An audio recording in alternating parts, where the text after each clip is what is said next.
Obviously, we put out a ton of media. If we want to change how we do that, we've almost got to go back to the strategy and to our organizational system rather than going right to the editor and say, you need to change this one. Because the next time I say, tell them again that we're going to have, we found in the growing of our business that SOPs, standard operating procedure at each level, helps us magnify where that goes. But it's the same, like teaching of any sport, right? You got to go to the root. I often describe it as a tree, and we got to go right to the trunk of the tree if we want to make the changes, or the bigger branches, and then that will affect the leaves moving out.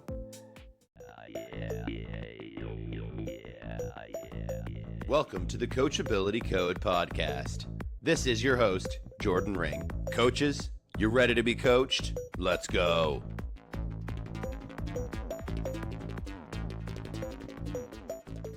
All right, everyone. Thanks so much for joining on another episode of this podcast. Today, I have a super special guest with me today. Sandy, thank you so much for being here. If you could just introduce yourself briefly to the audience before we get into some quick icebreakers. Super appreciate your time, and thanks for being here. Jordan, a pleasure to be here. My name is Sandy Farquharson. I'm founder of the Padel School, which is an educational platform for players and coaches to learn more about the game of padel. My background was in tennis. Like, I played pro tennis and I coached pro tennis on the tour and coached at academies in tennis before moving to padel about 15, 16 years ago now. And I had a really kind of interesting journey into padel and really have played at a pro level in padel, and then have spent the last real 10, 12 years coaching everything from beginners around the world right up to, well, I'm taking the British team to the Euros next week. So every level of the game.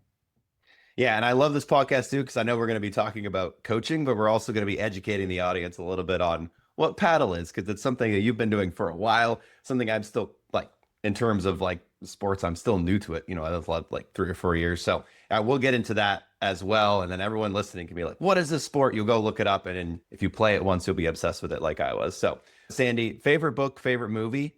And then if you don't mind sharing something weird about you that not a lot of people know. Oh, I wish I'd had a bit more thought about that one. Yeah. If I'm going along the entrepreneur, I mean, I like The Founder. Like, I think that the Ray Kroc story is a really interesting one.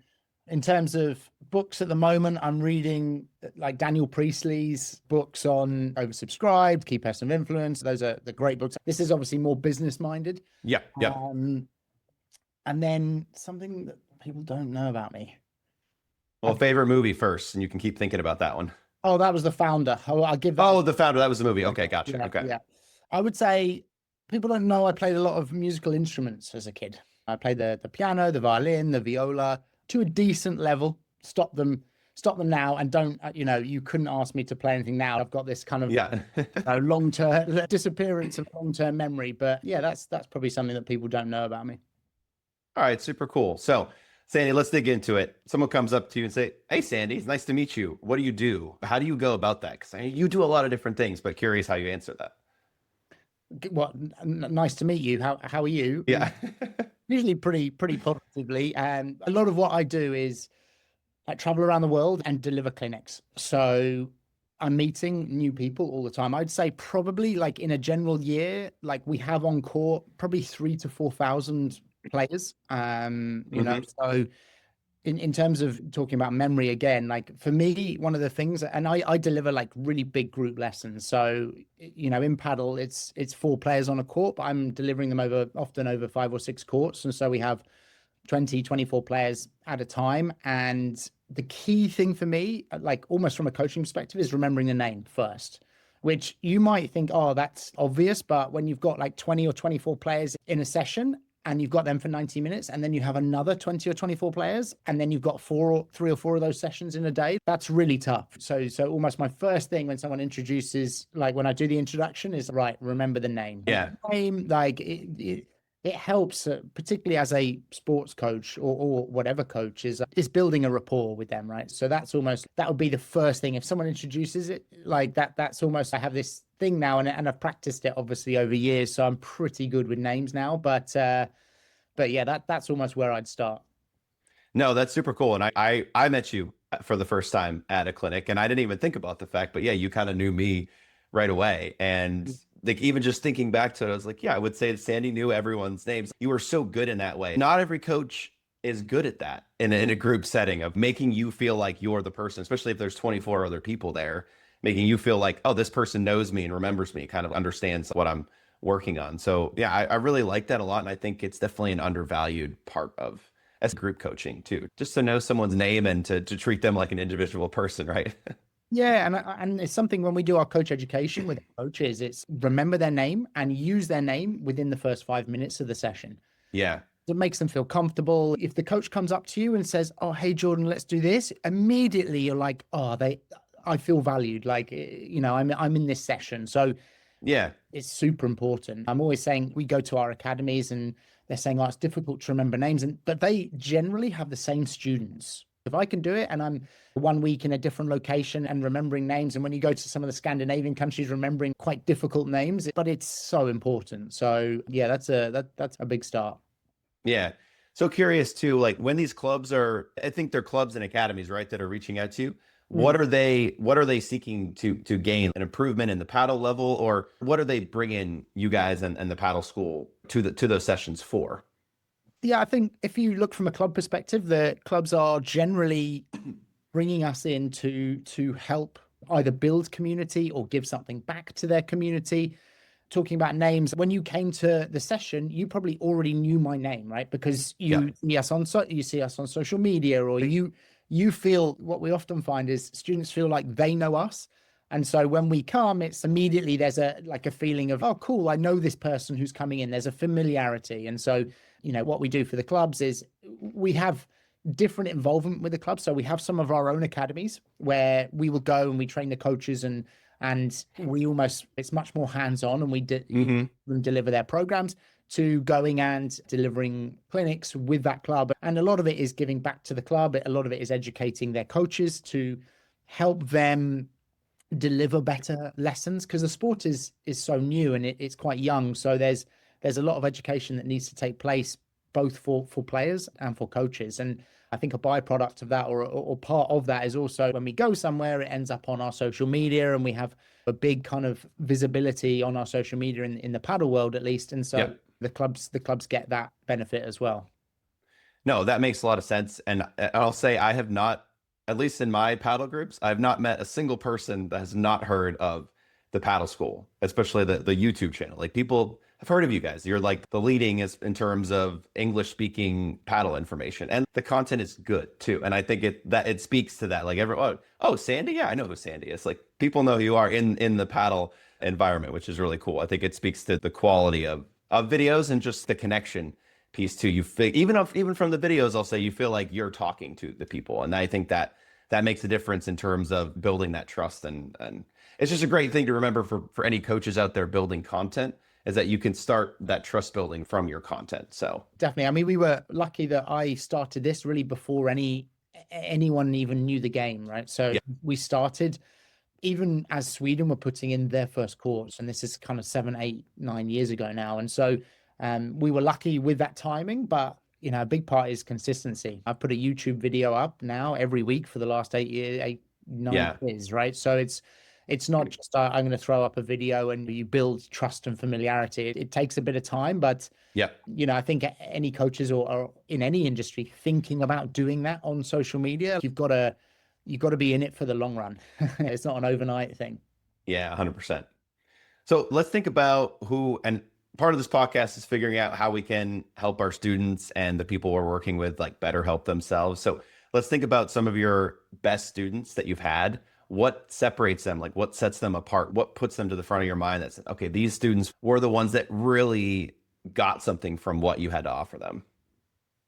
Yeah, it's an interesting approach. I mean, I think I'll almost start that by talking about the ideal student for me, or for us as a coach. And I think that's a big part of it, is understanding who is your ideal student. And it depends on the type of clinics you're running, or depends on the type of coaching business you're running, right? Like Yeah, there's, I think there's no point in trying to have coaching that fits for everyone. You are trying to yeah, find someone that suits you. And in a sports context, whether it was tennis, paddle, or any sport, it's, a self-motivated individual that is going to, really focus on your teaching and take away your teaching and putting it into practice. And I think that that's something, I can almost tell straight away, even by the way that they're listening and the way they're communicating in a lesson. I'm like, oh, this person's serious. This person will learn, Yeah. and it's almost their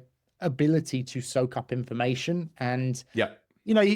as a coach, you've got to be sensible with the amount of information you give. If you come to a group lesson, for example, I'm not trying to give you 25 bits of information that you're going to go away and try and implement in your game, right? Like I'm trying to give you 2 or 3 that you can focus on and work towards to improve. And I think, Yeah. when I look at the type of player that I want to teach, it depends, right? Like if I'm scouting for our GB team, for example, I'm looking for a very different type of player to someone Yeah. who wants to join one of our group low intermediate clinics with our academy. But for both of them, it's their self-motivation and their willingness to learn. Yeah, and it's that willingness to learn that other coaches have mentioned, and it's something that keeps popping up. And I'm curious, like talking about the willingness to learn specifically, what do you think it is that just kind of what the people have that like why do some people go to a clinic and have a more difficult time? Because this happens, and we'll talk a little bit about like worse students and then the people that have issues. But I just wonder like because yeah, some people show up, and I even notice it sometimes when I'm doing like a group paddle lesson. Some people, they either don't really seem like they want to be there, or they just don't want to hear what the coach has to say. And for me, I've always been like, hey, you're here doing this, you're working with this coach. What is it that you're not like? Why are you not willing to connect with the coach? Why are you not willing to listen? I've always wondered that. Curious, like what your thoughts are on that. Yeah, and I think that this almost goes back to their mindset, really. I think if they Mhm. get a growth mindset, and it's the same for coaches. I've done coach education where the coach is coming onto the clinic or workshop, and they already think that they know it. They are almost going there to be proved right or wrong, rather than going with a mindset of like, no matter what happens here, I can learn. And that's almost the Yeah. way I feel. Like even when I go and deliver a clinic to a group of beginners, I, as the coach, will learn something. I will come Hmm. across a player from a different background and I'll have to explain it a slightly different way. And then I'll think, oh, that was actually a really good story that I could tell then to a larger group of beginners because I've learned something from that student. And I think having a growth mindset that you can always learn is key. And sometimes players join for different motivations. There's Yeah. definitely a FOMO, like people have their friends joining the clinic and either they don't want their friends to get ahead of them or they don't want to Hmm. miss out, and so they join for that reason. Often we get players that will come on and they've had lots of different coaches, and it's almost like they're trying to collect the number of lessons from different coaches that they've had. And Yeah. I think it's difficult. Paddle is in this place at the moment where it's very young and very early. And so it's not like you can go out, and probably with the exception of Spain and Argentina, it's not, you can go out and choose the coach that suits you. Often you end up having a local club and you just have to have that coach that is there. Like Yeah. it's not so mainstream now that you could say, oh, I'm going to go to this club or this academy, and you could make a selection between 8 or 10 clubs in your area that you could go to those coaches, right? So at the moment you're kind of getting what you're given. And I think so when we come in, normally it's from out of town. And so players are coming in, and usually there's a growth mindset because there's almost a respect that this person has been in the sport for such a long time. Yeah. You see Yeah. the content. So normally with us, they come very open to learning. And I think that's one of the great things about a paddle community in general. It's a very kind of warm, welcoming community that are usually there to learn. So yeah, but I do think it's that willingness to learn. Going back to your question, it's a mindset, and it's probably been part of the upbringing of the player, and it's almost like it's a habit. And I think it's probably something that you see across different aspects of their life, right? It's one of those, like, often, and I have this a lot, where someone will reach out to me from, they work in the city, and for me, when I say that, I'm in central London, and they're a high flying executive in whatever whatever industry, Yep. and they've reached the top of their pyramid and they've reached out to have a lesson with me, and I'll go to the lesson and I'll be 10 minutes into the lesson and I'll be wondering who's actually giving this lesson. So I mean, like that, because they, you know, their life Yeah. is that mindset. Like it's that mindset that they are at the top of that pinnacle. But when they come to the court, it's like, look, you have to be open to learn, to be the student. And I'm not saying everyone is like that. Like I was Yeah.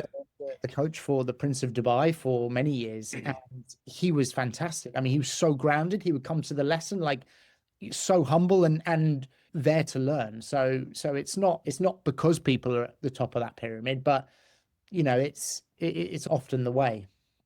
And I feel like it really is that humility piece, right? Of, okay, yeah, you're at the top of your pyramid here, but then why would you expect that you're going to have that same mindset on the court with you, who's been doing this for a long time? You know what you're talking about in this area. So again, that I think that's so interesting that people come onto the court without that. I think it's part of the problem in paddle at the moment is this, it's Mm. almost spread of misinformation. And you know, when you go to a club now, and you could go to a club in London now, for example, and if you sat there for half an hour, you would hear all of these people, players, recreational players, giving each other advice on what to do.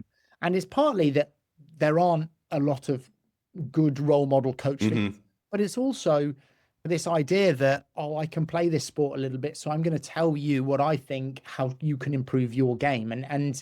And generally, what often happens is these players listen to that advice, start playing the sport, get into worse habits, and then it's more difficult for a coach to fix later. But yeah, you see that a lot. There's almost a bit of an ego attached often Hmm. to players learning, like players in any sport, I imagine. Yeah. This wasn't a question I had, but let's talk about the community piece a little bit in paddle, because it's something I've experienced. And you just mentioned it briefly, which made me think of this. I've experienced it as this.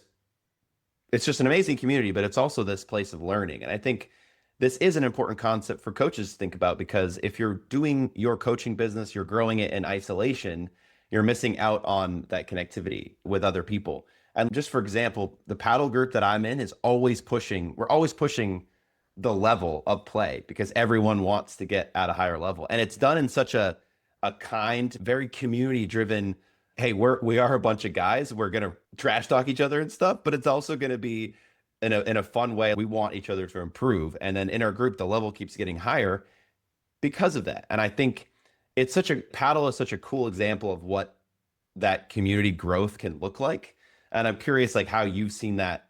Yeah, just to talk about that community aspect a little bit more. It's interesting. At the beginning of that, I think you said when you do a lesson, you do it on your own, and therefore you miss out on the social element. Is Hmm.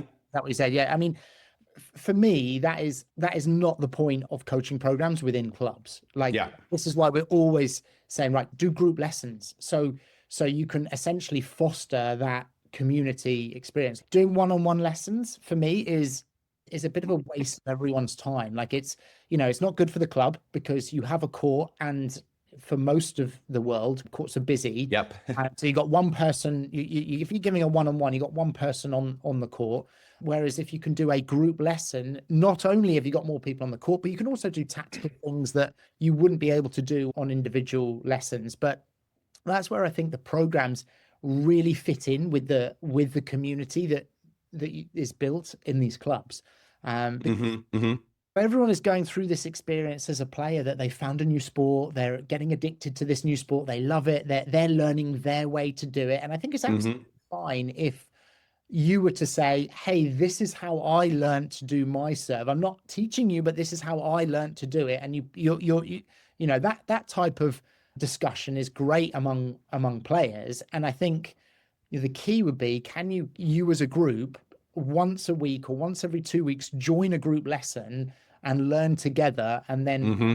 grow. And that for me is, I see some examples of it in paddle. It's as I keep saying, it's a young sport, but I see some examples, and that fosters a really kind of healthy retention within the club of players staying there, but also, you know, a Hmm.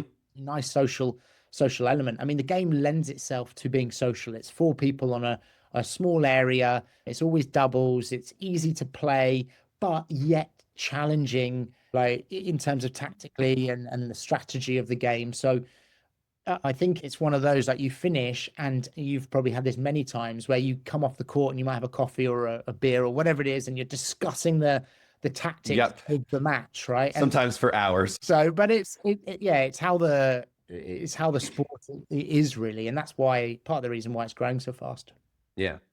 Let's talk about breakthrough moments. If there's any that you can think of that you've had students go, not that it needs to be this like, Eureka, I figured this out that I've been struggling with. Like, now I'm finally using the glass. But I'm just curious, like, yeah, what comes to mind as far as breakthrough moments? And then if you can think back, what brought those on? Were there like, was it specific instructions? Was it something specific that person had been working on for a while? Yeah, I think what I find with paddle is because it's quite easy to learn, it's quite easy to find unlocks for people's game. Okay.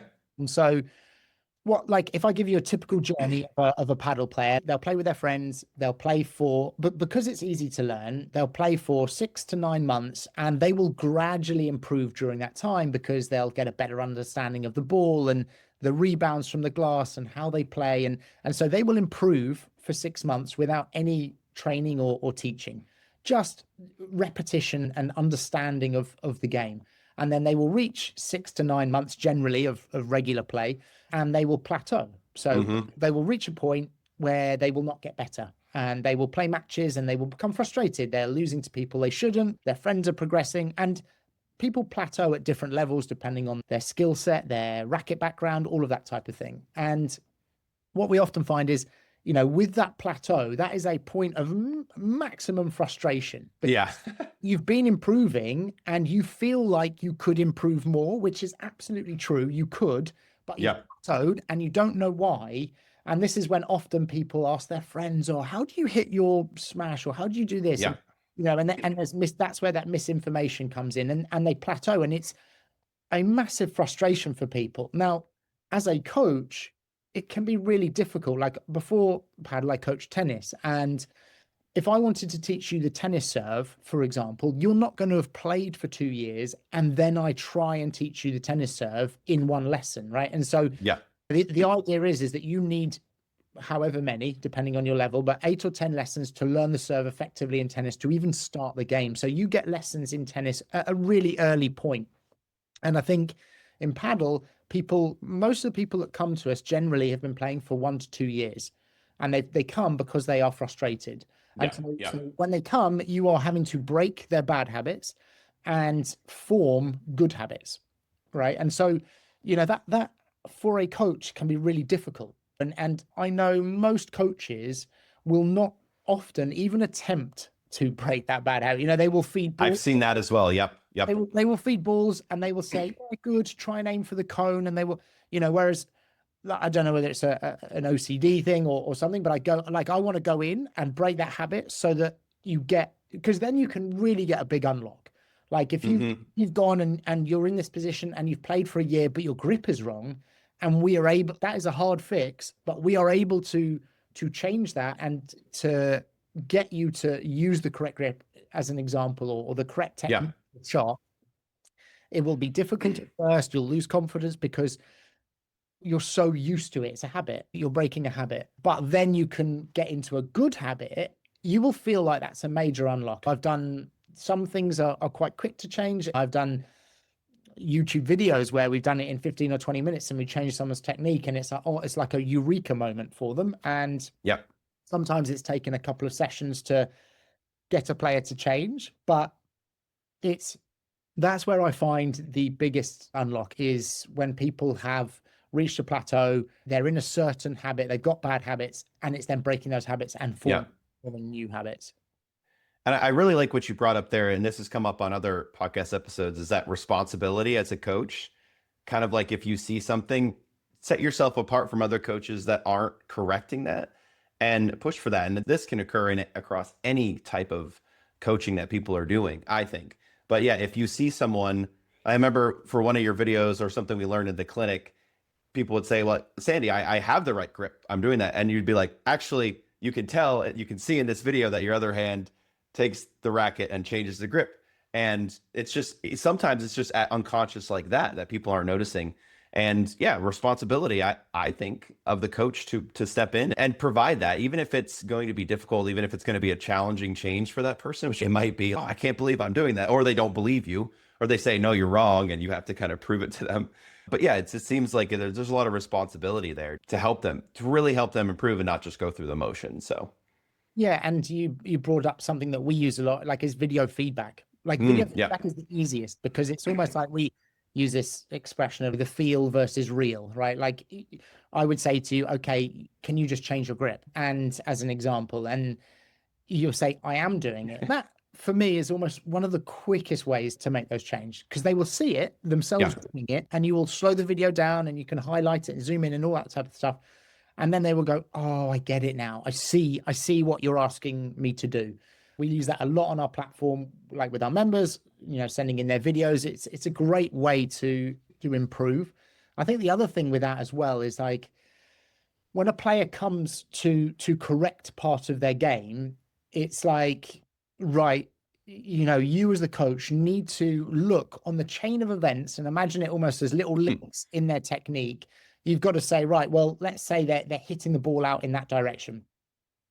There's no point in me just changing the racket face, which is almost the last link to check. okay, yeah, You've got to go back earlier in the links, and it might be that they are slow to prepare, which actually what you do is you correct that link and it has a knock-on effect and it improves the rest of the game. But you as a coach, you need to identify where the link is breaking and go back that far to do that. That is when we do our coach education, like that's something that's observation analysis, is like going back and finding the right part of the game to change so it can have that knock-on effect.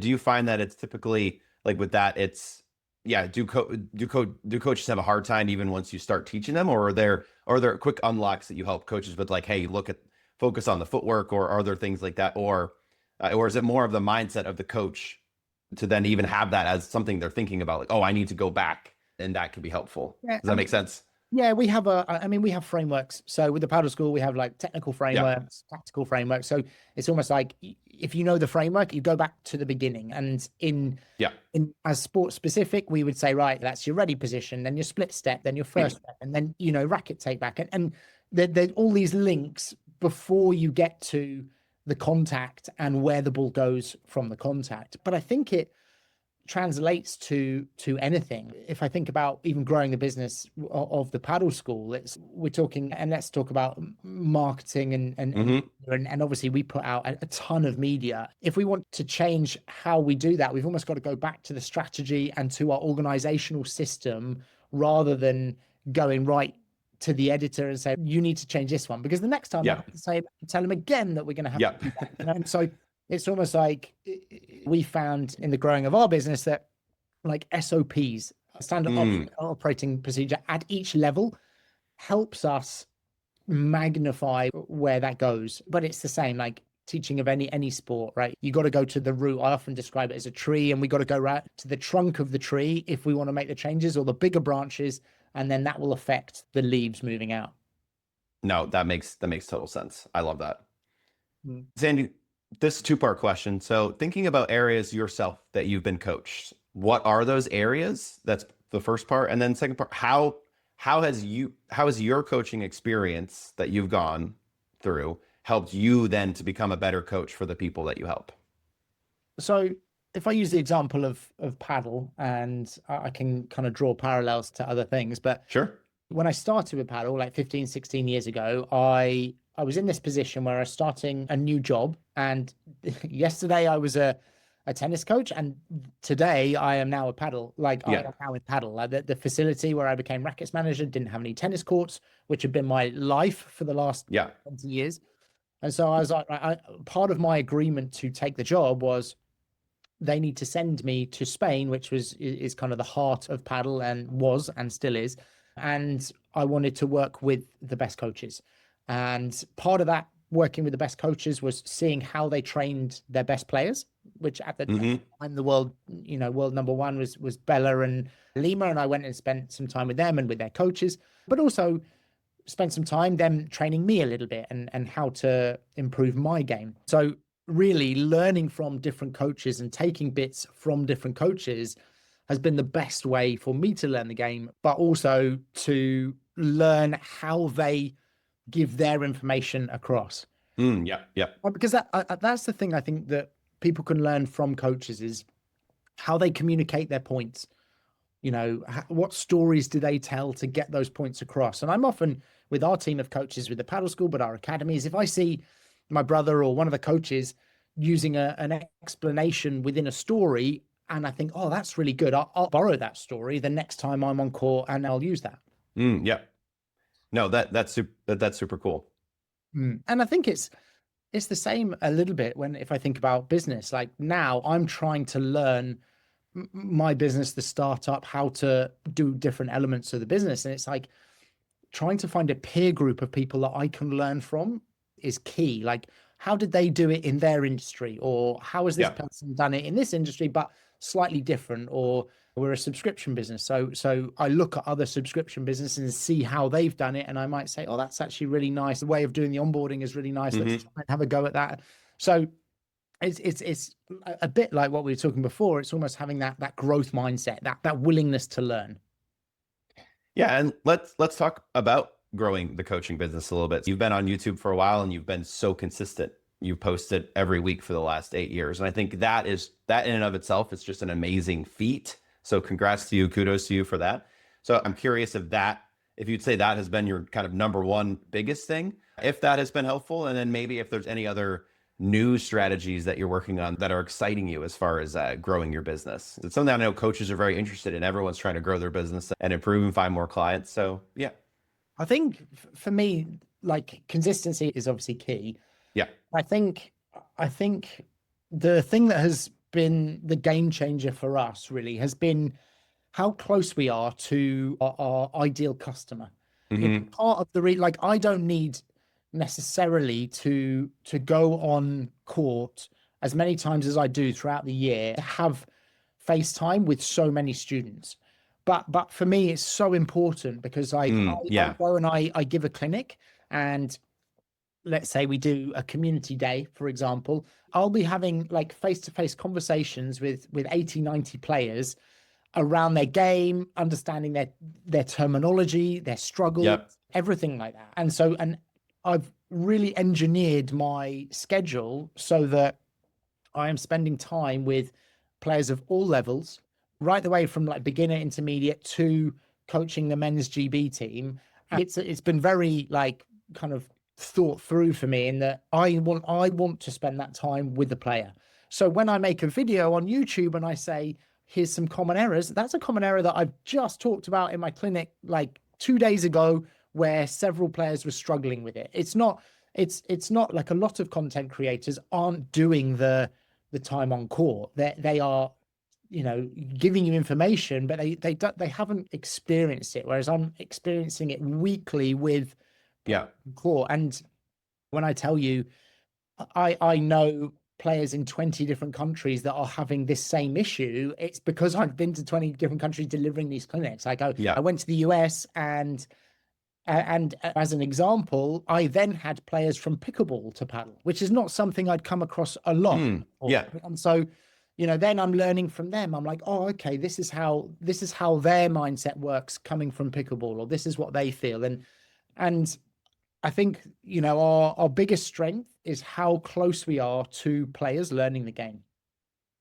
Yeah, and I so agree with that. And I feel even more, you know, in what I do, I want to have skin in the game. So that's why I'm always writing under my own name as well. And I feel like it's similar because other people creating content, where are you pulling that from? Okay, maybe you're just looking at SEO and you're saying, what are people most interested in what they're saying? But with what you're saying is you're in it. You have skin in the game. You're hearing what people say. You're hearing their terminology. And I think there's so much power in that for creating the type of content that you're trying to help people with, right?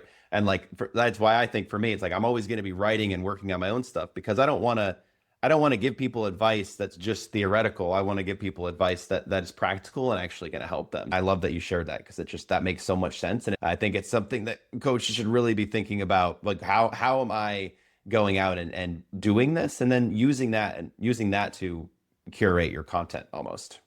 Yeah, and you see it in everything. Like business coaches is a great example, and we'll use well-known ones like your Hormozy or your Gary V. Like they are running their own multi-million Yeah. dollar businesses alongside the content. And so whenever like I'm looking for a peer group or a business coach, you find loads that don't run a business and are giving business advice. And it's a bit like paddle coaches. You see lots of paddle coaches that are giving paddle advice, but don't. It's almost coming back to this idea of spreading misinformation, but they haven't done it themselves. Have their finger on the pulse when it comes to the industry they're in.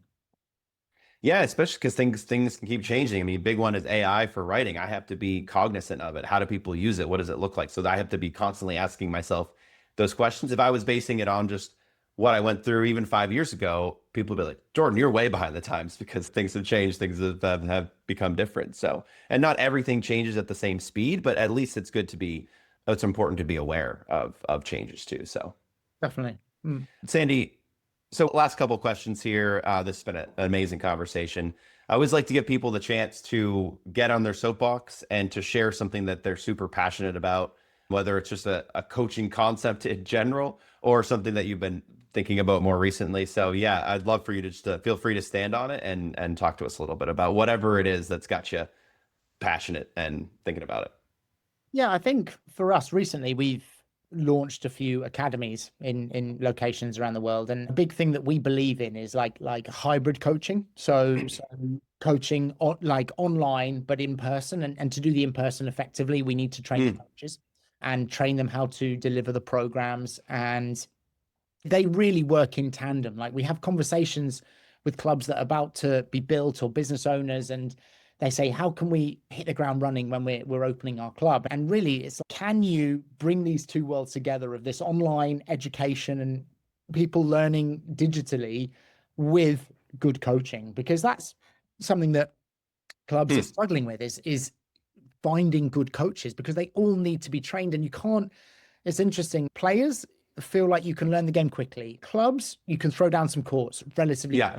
But for a coach to become a good coach, it's years, really. It's experience within the sport, it's professionalism, communication, being able to deliver with good organizational skills.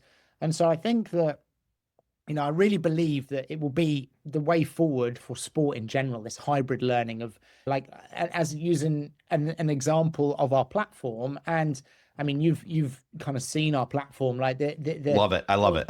between the time and effort that has gone into that. There's about 500 videos, and it's all set out into roadmaps with analysis for players, and it matches alongside our coach education. So when a coach is delivering a back glass session, the player can go and have the back glass education themselves, with our tutorials and things like that. And so I'm really passionate about this idea of hybrid learning.